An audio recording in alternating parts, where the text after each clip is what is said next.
Happy October to the Tuesday 7 family and group. Today we are with Jordan Wincek. And where are we? We're at your house. We're going to see your display, talk hunting, talk acting. But where are we at? Because we're a bit out here. We're in the middle of nowhere called Sterling, Ohio. It's beautiful farm country out here. Do a pan the other way. Do the pan so we don't see the front yard yet. And as we talk, we're gonna be talking about a whole bunch of different things here. We're gonna be talking about, certainly love for Halloween. That's appropriate here in October 2024. We're also gonna be talking about acting, prop making. We're talking about haunt acting too, because I think that there's a lot of people out just like us who have a couple screws loose that just keep acting in haunted houses because it's a lot of work. But we're going to be talking about that, and we're glad you guys joined us tonight. If you joined us last week, we were with Albert Hare, and Albert is an author. He's written a couple of books, but he's also in charge of acting at Bloodview with the Legion of Terror. And if you shared that interview last week, your name is in this hat. If your name is drawn, you'll get a signed copy of his book and then 2 VIPs to Bloodview as well. So we'll reach out to you. So you want to go ahead and pick one of these names?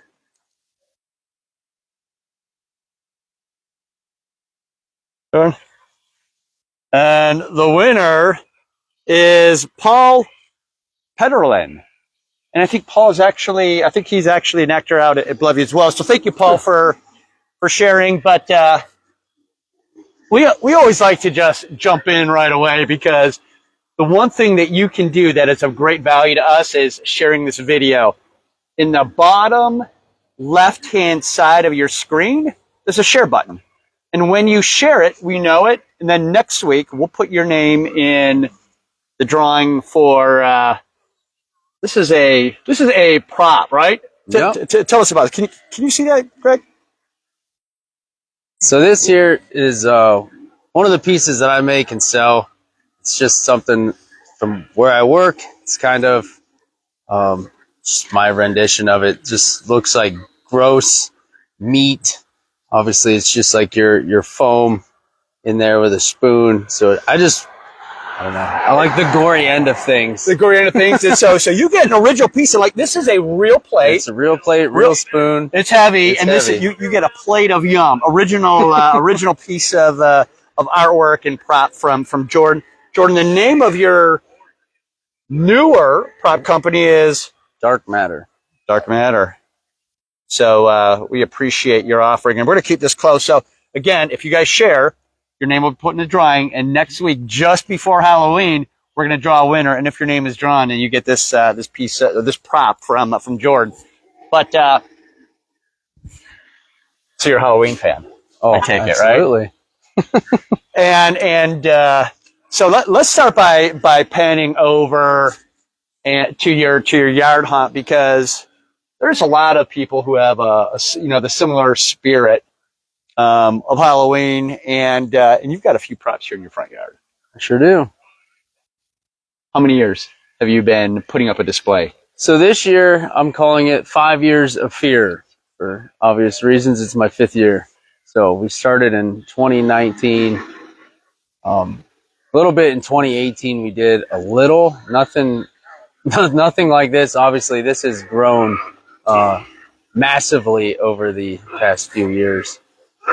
But it's fun, and everyone gets involved in it too. The town loves it. Obviously, we're next door to a church. We thought they were going to absolutely hate us when we started doing this, but they love it.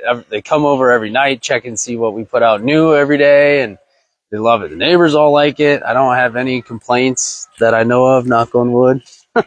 And I'd imagine that at the time that trick-or-treating occurs, that you've got a little crowd. Is that right? Oh, this year, I think this year is going to be massive turnout-wise. As I know, last year we had about 400 to 500 just little trick-or-treaters here, just for our little town, which is a lot for this little area. But now that I'll be the only house on the street doing this, with only house for yard. miles, love it. So it's definitely definitely cool. I wanted to go a lot bigger, but like I was telling you earlier, the town wanted to do gas lines, so we kind of limited. Now, so from my perspective, being certainly a fan of the holidays, certainly a fan of Halloween, is I see fencing, I see wrought iron. Was this up, or did you put this up for your display? I put this up, and actually the wrought iron fencing, I made all of that. You made the wrought iron fencing. Really? And next year I will be making more. I'm going to get rid of this white fencing because The white fencing looks kind of cool too, but the wrought iron. There's so many people that say, "Well, that fence is up all year round in your yard, isn't it?" No, it's staked in the ground.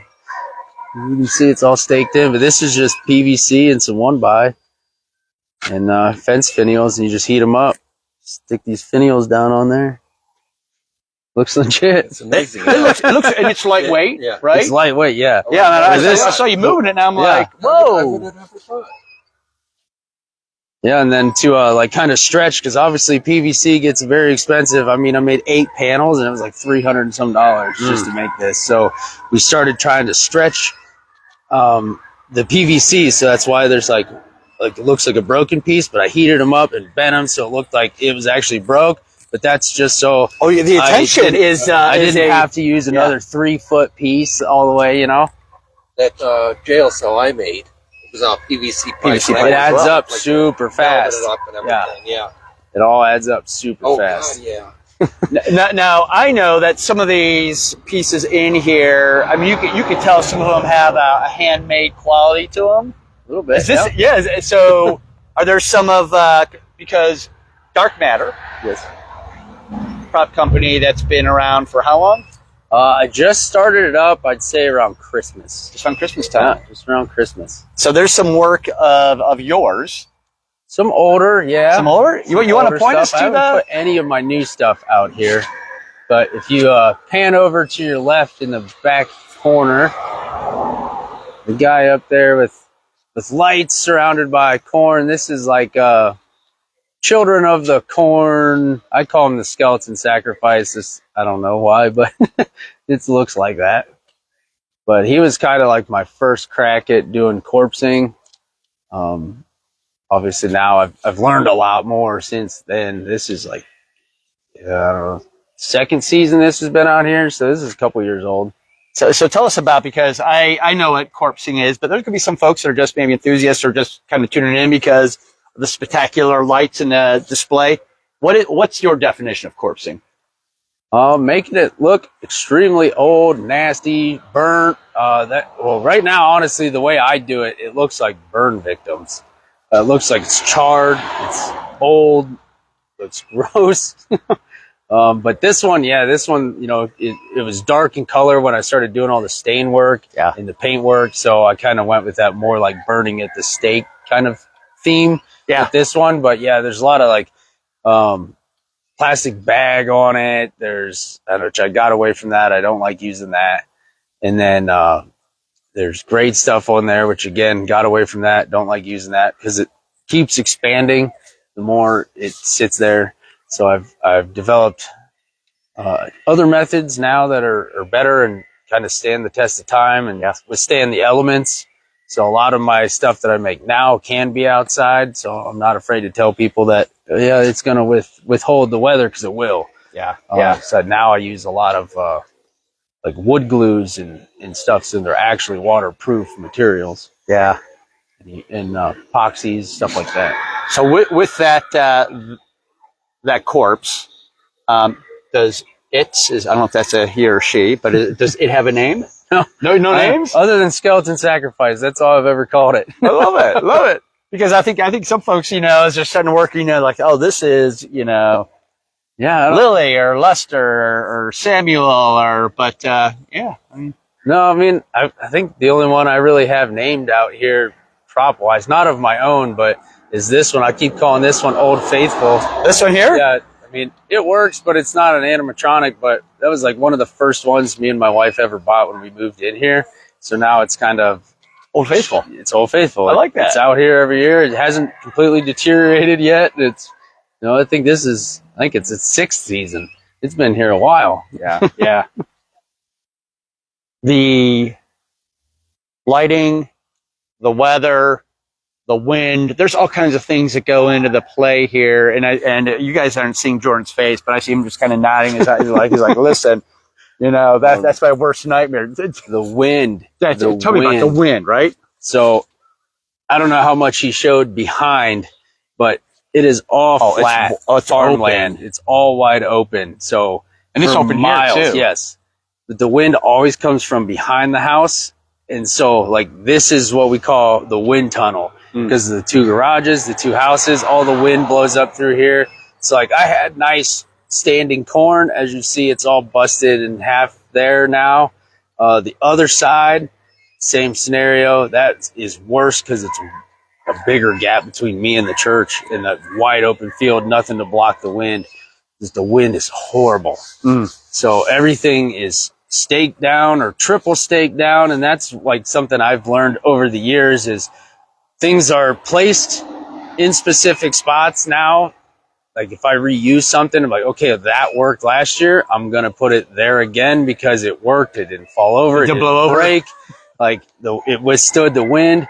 But yeah, there's stuff that's staked all like so bad, screwed together to make sure it's not going anywhere. Yeah. The wind is bad. And the wind is bad. Now, one of the things that really jumps out at me, and I know this is just part of it, maybe purposeful, many of it may just be testament to the amount of time that you have into this. The grass is long. The grass is long, and that's because it's been, you didn't put it up 3 days ago, right? No, I start September 1st. So I start spooky season as quick as I can. Yeah, so 2 months, but it is absolutely perfect because the grass works perfect for your graves and your skeletons. So walk us around a little bit.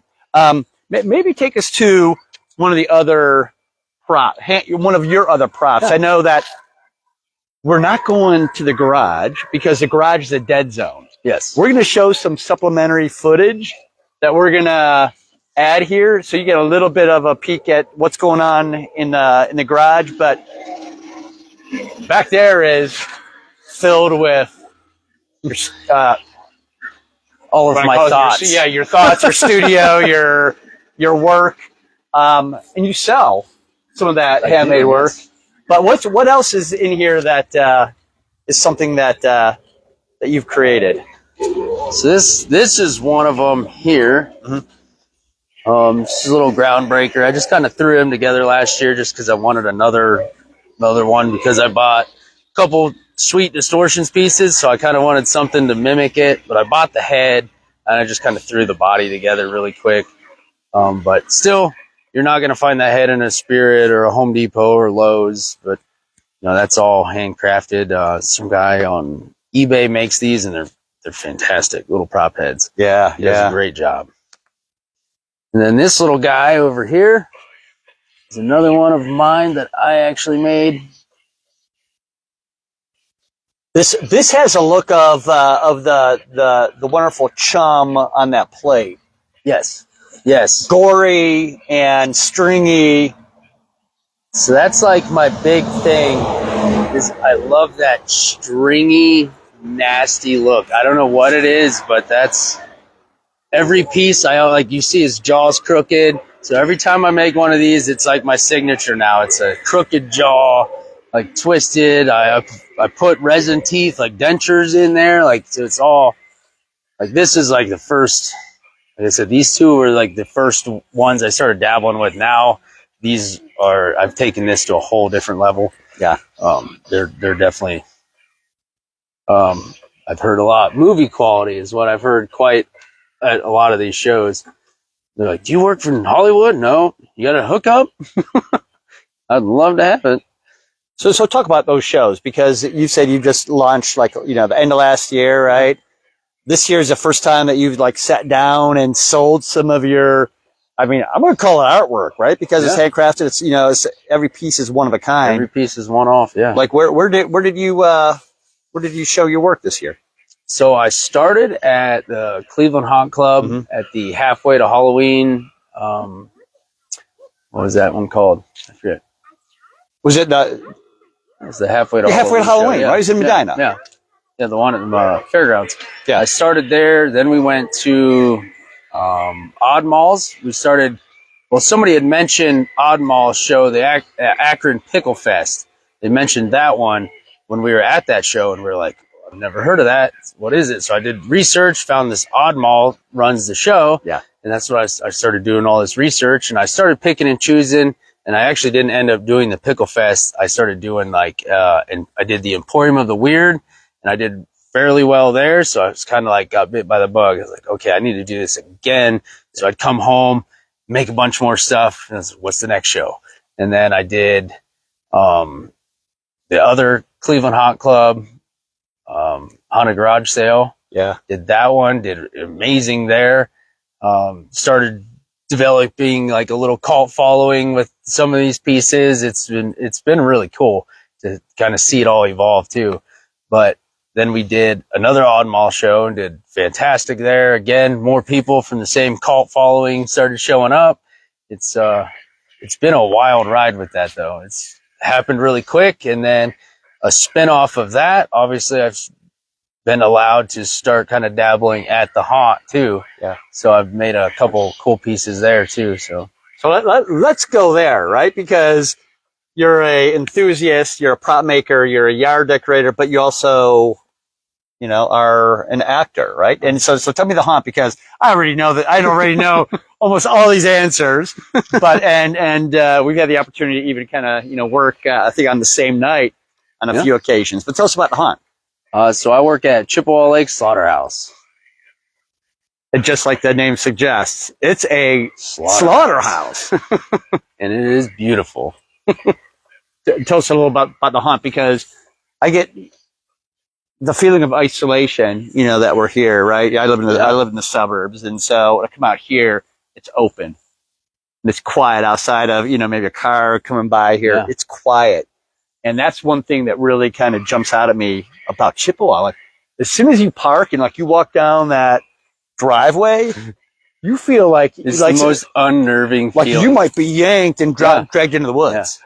Even this was my fourth season there, and that feeling doesn't go away. Like you get out of your car, or you're walking down by yourself to get in your car, or walk behind the building, and you're still like you're always looking over your shoulder. It's always but the layout, everything that Vaughn's done down there is absolutely amazing. So Chippewa Slaughterhouse is an actual slaughterhouse that Vaughn and his team bought. They had to do so much work, even I think, to open the doors and lift roofs up, right, and create the scenes. Well, we knew that. He had mentioned that it needed roofing and all this stuff, and it was just filled with junk. But actually seeing the documentary that came out the other day, they showed photos, and that floored me, because I was like, he made it sound bad, but not that bad. When we saw the actual photos, I was like, wow, that's okay. That's really bad. That's way worse than I had thought. But to see what it is now to what it was then, you really appreciate what's there now. Yeah. So for those folks that are watching it, again, what we want to do is encourage you to share. If you haven't already seen, if your name is drawn next week, you get a prop. And it is it is something that you'll keep for the rest of your life. It'll be something that gets passed down to the kids.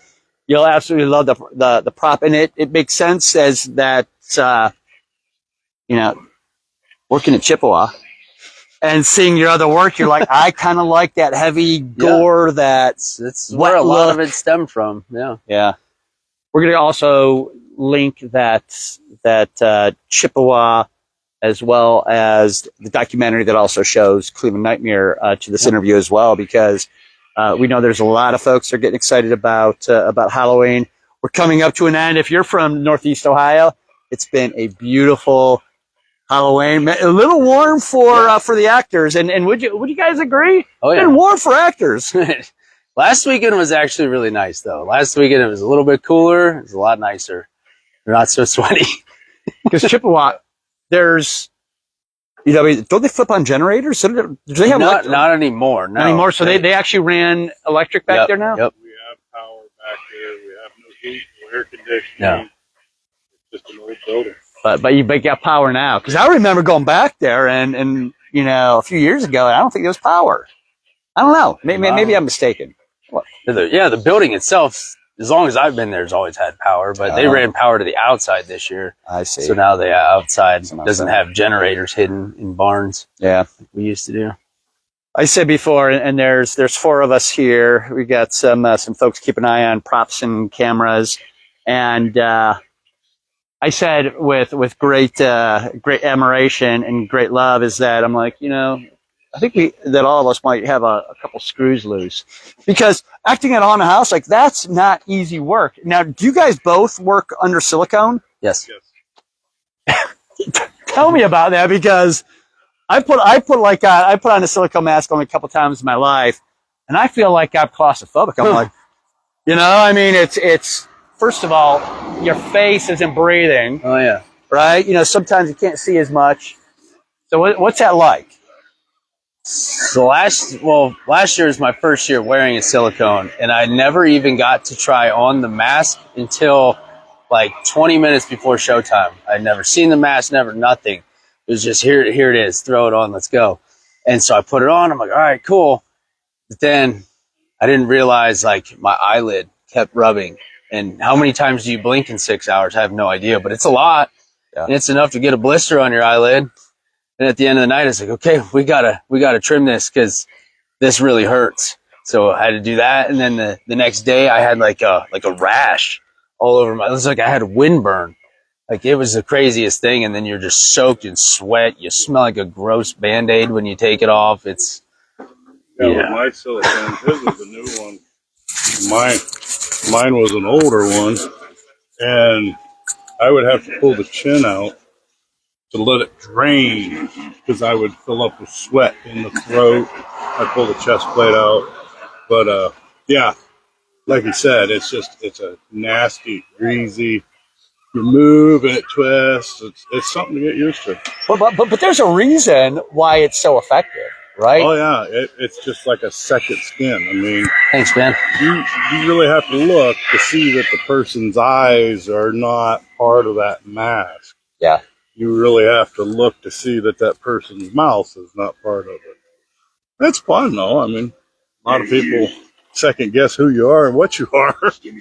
So. Well, but, back in the day, silicone really wasn't even an option. No. But now, I mean, and setting up Slaughterhouse as well as Nightmare, Vaughn and Gavin, I mean, they have really invested in some really high-end silicone masks. I mean, you can't buy them for $50. No, they're hundreds. Sometimes over 1,000, right? Yeah.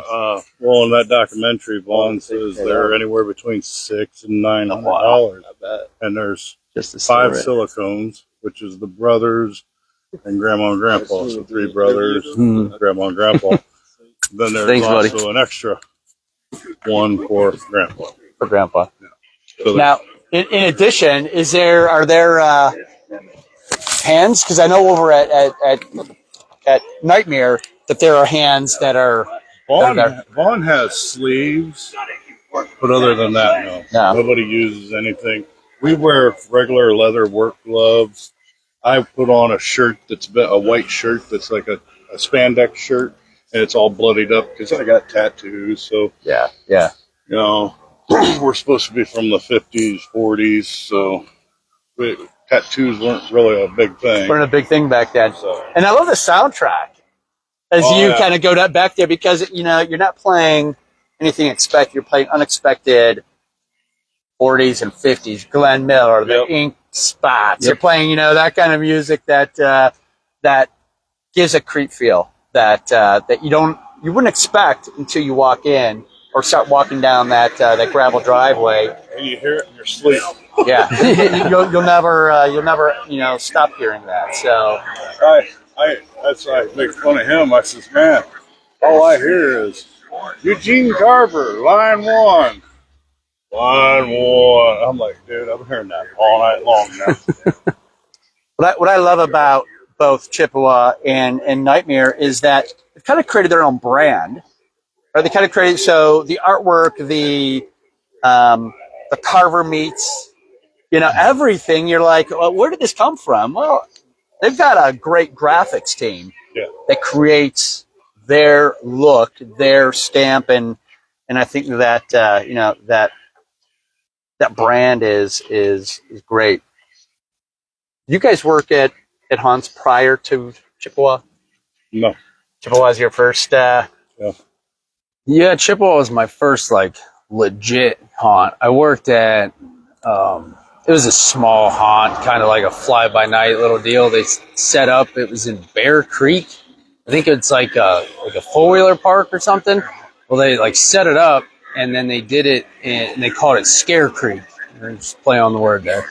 But I did that for like a season straight out of college because I was broke, didn't have any money or a job. So me and my dad did that for a little while. But I've always been into Halloween. But me and Vaughn actually have a mutual friend that was originally doing the banners for Slaughterhouse when it was called Slaughterhouse. And he was I was going to pick up hats and koozies and shirts and stuff he was making for me. And I seen the huge Slaughterhouse banner. I was like, what is this? So a friend of mine just bought a haunted house and he's building it in Chippewa Lake. I said, well, where at? Because I live in Chippewa Lake. At the time I did. And he showed me where. And so I, went down there creeping around, but I didn't go. I tried to get in so they opened in 2017. 2017 was the first year. I tried to get in 2019, 2020, and in 2021, I finally got in. So it was like, back then I said it was like trying to get into a cult. It was hard to get in, but now, it's a little different. Me and him raced RC cars together. Oh. Okay, so, 2 years, 3 years racing RC cars together, and he's like, man, I got a job at Mahan up there. I ain't racing this season. I'm like, oh, cool. And he's like, come on up. Like, I don't know if I can give up Friday, Saturday night. Well, so the first year that he did it, I was like, And finally I gave in. The second year was 2022. Yeah. And I'm like, all right, let's do it. And dude, I'm hooked. That's what he said. He goes, I wish I would have came last year. What is it? What would you guys say? What is the draw behind coming in, right? Getting under silicone, which is not, it's not a comfortable thing. Why do you guys keep doing it? There's a reason. What is it? To me, once that mask goes on, everything outside goes away, and I'm able to voice myself and let it out. It's a stress reliever. You let out aggression, and I mean, I don't know. I mean, you're constantly yelling at people. Yeah, I'm yelling and screaming all night long, but you can't do that in a day-to-day life. I mean, you do that in a day-to-day life, and people are going to look at you and go, dude, you need to go to a mental institution. Or you're fired at your job. I get paid to scream at people, so. And I'm gonna bounce in because I know that as part of the cast of a haunt, there's things that you may want to keep secret, right? And the things that that you want folks to come out to the show to be able to get some of that. But I often see at Chippewa, I see a sold out, like Friday night, like sold out, right? And so that means that there's nights that so many people want to come out to the show that you're like, sorry, we're full, right? I mean, you're gonna have to come out Saturday or because you guys are not open on Thursdays, right? No. Not open on Sundays. No. So you have to grab your tickets, get them early for Friday and Saturday because some of those nights do sell out. And the reason why they sell out, I believe, the reason why they sell out is because it's a great show. Yeah. But I believe that the reason why it's in such demand is that the immersive experience for a customer. Like you get out of your car and you're like, am I in the right place? Right? And then you start walking down the gravel driveway and you start to feel that feeling of isolation. And then after you kind of step through it and then get into what feels like a cattle line and not a queue line, it feels like a livestock line. Then you are starting to step into an immersive experience, which you don't get at a movie. No. You don't get, I think, in many haunted houses, and you almost have to go to Slaughterhouse to get that. You become part of the show. Yeah. Yeah, you are literally part of the show. And if you get a touch pass, you literally become part of the show. Touch Pass. Tell me about Touch Pass. don't know how long they've been doing it, but I think 21. My first year, I think, was the first year they introduced it. so you get a touch pass, and it's a glow in dark necklace. You pay a little extra. Yeah, you pay a little bit extra on top of your ticket, and I think you pay for them there when you get there. You come in, and we don't beat you up, but we bring you in, and it lets you become part of our show. Touch your shoulders, mess with your hair, Take your hat, tie tie your shoes, maybe take your shoe. We had one actor, her thing was that she'd steal your shoe. And we've had people that have walked halfway through the haunt without shoes because she took them. So that's, it's just, we mess with you. Yeah. We bring you in and we let you have some fun with us. But there again, there's that limitation that touch passes for us on you, not you touching us. Yeah. So It's funny because as we're standing in your yard, which is absolutely beautiful, colorful, I mean, that it starts to get quiet and the car drives by, and then they all come to life, right? Yeah. It's like some nights it's like eerily quiet out here. Yeah. Like you hear the grain dryers from the farms, and like they'll shut off, and it's just like you could hear a pin drop out here. It's super quiet. Yeah. Back to Chippewa, right? Because I think there's a lot of folks here that are going to watch and relate. There's a lot of people who are going to be just like curious, like, what do you guys do? I mean, a lot of people come to the haunts. As it's immersive for the customer, I think that it also becomes immersive for the actor. It's like, we're part of the show, but we're part of this immersive experience. Would you? Oh yeah. Yeah. As soon as the mask goes on, it's I don't know. It's like a invincible feeling. I would say, like, yeah, I don't know. It's a very powerful feeling. You're a whole, like I said before, you're a whole other person. Yeah. It's just, you just become somebody else. Yeah. Jordan, I think we left that prop out there. Would you mind grab that? So what we want to do is we're kind of rounding third here, but what we want to do is encourage those folks who have joined here, whether you're live or you're watching this recorded session. We encourage you to share this video, because if you share, next week, which is just before Halloween, we're going to draw a winner. And if your name is drawn, you get this handmade, I'm going to put it down here where it's handmade prop, which would absolutely work at Slaughterhouse, which would absolutely go great on your table for the next 50 Halloweens. Scare the in-laws. Scare the in-laws, because they'll walk in going like, what is that? Absolutely, great work. But we want to encourage everybody to share the video for your chance to win. The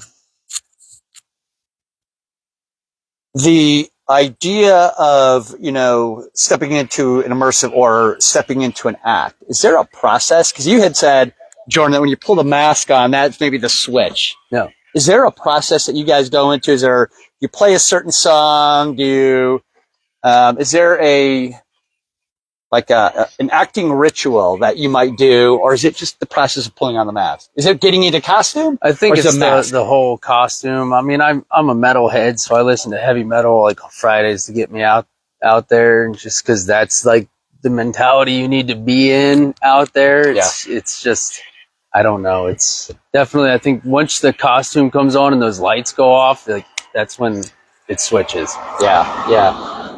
Me, I mean, I grew up on a farm, so I'm used to the animals, the slaughterhouse, and stuff like that. The acting part's new to me, but being in a place like that, second nature. Second nature. I show up, I put my costume on, and I pick on him all night. Yeah. So, The Chippewa, the story behind Chippewa, and for those folks who might be able to pick up the tickets before they sell out here this last weekend, or is Chippewa open on November? We have 2 nights this weekend, Yep. which are our last 2 nights. Mm-hmm. Then the first weekend of November, we're going to be there for 2 more nights, but we're turning all the lights off. So lights out. And you have a flashlight. per group, one flashlight. Good luck. Yeah. Hope you last with it. Hope you last, yeah, because they could be, Grandma gets scared in the dark and might take your flashlight. Now, is it true that I'm standing next to Grandma? You are. Oh. Because now that's got to be an experience, right? Because somebody's not expecting. Someone is not expecting, right? So if Grandma to, be 6 foot in your face, Well, you got guys. We always laugh and joke about tough guys when they come through. You got the guys that don't get scared. Yeah. And it's like I grabbed a hold of one guy one night, and I grabbed a hold of him. He got scared. He's like, he literally looked me in the face and said, "Grandmas are not supposed to be that strong." And I'm like, "You don't think?" And I said it in a man's voice, and he's like, "Oh," and he went out the door. and probably shuffled out the door quicker than you shuffled in, right? What about you, Jordan? You play one of the carvers? I do indeed. Yeah. I play the imposter grandpa. Because Vaughn often plays Grandpa, right? He does, yes. And so, but if Vaughn is taking care of business, yeah. So I'm usually, I am now for the last 2 seasons. I am playing Grandpa in the show. So anything you see outside the show, Facebook, any social medias, advertisings, or signatures, that's Grandpa Carver. That is Vaughn. that is Vaughn. So anything outside the show is Vaughn. Anything in the show is me. Yeah. I want to ask one last question about Vaughn, and that is, it is something when the owner, the financer, also is part of the show, right? Not just going, I'm gonna, Well, he's just like us. He loves being part of it too. He's got screws loose too. He even says it. He first movie he ever watched was Texas Chainsaw Massacre, and he's been in love with it since. And that was the first movie I watched. I loved it too. Yeah, and that's my favorite Yeah, as well. I mean, we all So we all have click on that catch that makes us love this. The three of us is Texas Chainsaw Massacre. That's. Now, do you think that that some of the remakes were worthy of remakes, or do you think? I mean, nothing beats the original, in my opinion, right? But there's been some good ones. there's been some good remakes, I think. I liked part 3, which was when they introduced the chrome chainsaw, and it said to saw his family. That was one of my favorites. Plus, it had a monster truck. Yeah. I didn't mind the newest one that just came out on Netflix. I think it was it 22 or 23 that just came out? I think that one wasn't too bad. It was short, but it wasn't bad. What we're going to do is, again, Craig, we appreciate you being behind the camera. We appreciate you guys joining us. It is we got one more Tuesday in October. It's October 2024.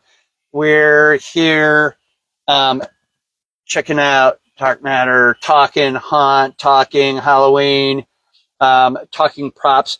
We're going to go ahead and make sure that we connect Dark Matter here to this interview as well, just so people can click in. I imagine you might be even sold out. You sold out. I mean, can they get your stuff this year, or you're like, no, sorry, you got to wait till 2025? No, you can. I haven't posted. I need to sit down and do it just with haunt season and everything. I've kind of shelved everything, but I still got all kinds of stuff back there. Yeah. So as we kind of finish things up, we encourage you guys again to share this for your chance to win that the handmade prop. We're going to, after done, we're going to stop the live, and we're going to go back because it's a dead zone back there. No pun intended. We're going to go ahead and we're going to grab another, several minutes of footage, and then we're going to attach that here so you can see what the workshop looks like, where the magic happens. But this is an impressive display. I know the community likes it. The kids are going to line up, and all those kids. Do they have to? The kids have to come up here for candy, or do they go around? No, I usually put it in a coffin right here so they don't have to walk in here. Yeah. I don't want you walking around tripping on cords and become a and liability. everything. Gotcha. So to keep you out of it. Do one more pan here as we kind of close down, Craig, if you don't mind, because some folks have joined here. We want them to enjoy the eye candy, because there's a lot of effort, there's a lot of money, there's a lot of blood, sweat, and tears that are part of this the show. I did. You got a Frankenstein here? Yeah, that's what that guy dropped off. Oh, nice. I didn't know what he was doing.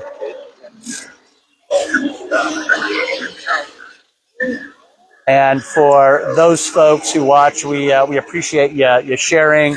We appreciate you just joining us.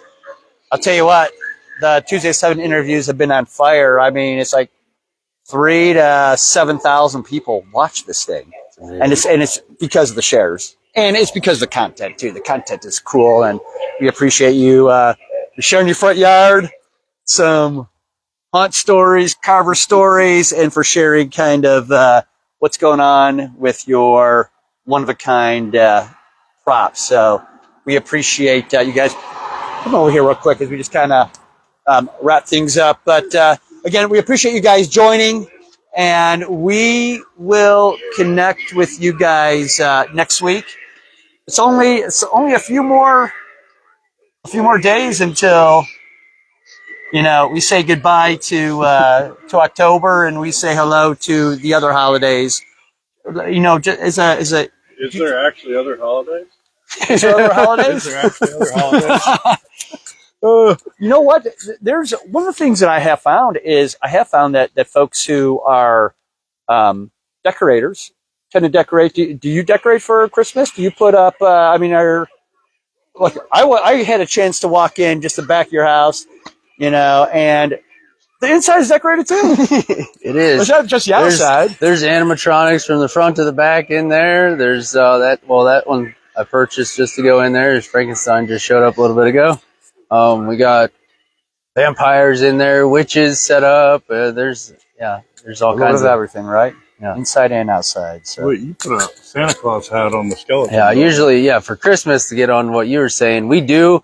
Sometimes I'll put a Santa hat on him, or we have reindeers and stuff too. We kind of been buying a little bit more Christmas stuff because we go all out for Halloween, and then once it comes down, it'll be like icicle lights. And so we're like, we should probably do a little bit of something. You have a reputation to keep up. You're the decorator, Home Depot has some new Christmas props and animatronics. Have you seen those yet? Yeah, they're already out for sale. Yeah. I stopped there last night. Yeah, they have a huge Santa. I was like, Yeah. They're And I don't know, is it true that Craig and I were talking about on the way here? Is it that Spirit Halloween is going to change a Christmas spirit and start to sell Christmas stuff? I've heard that, but it's select locations. Select I think locations. the nearest one to us is going to be Pennsylvania. Interesting. So they're Christmas or something like that. They're going to test it, right? Yeah. I imagine that they're going to do well. I think it's going to do really good. Be a more populated area. Yeah. Well, we appreciate you guys joining us today. Thank you, Craig. Thank you guys for sharing. Happy Halloween. We'll talk to you next week.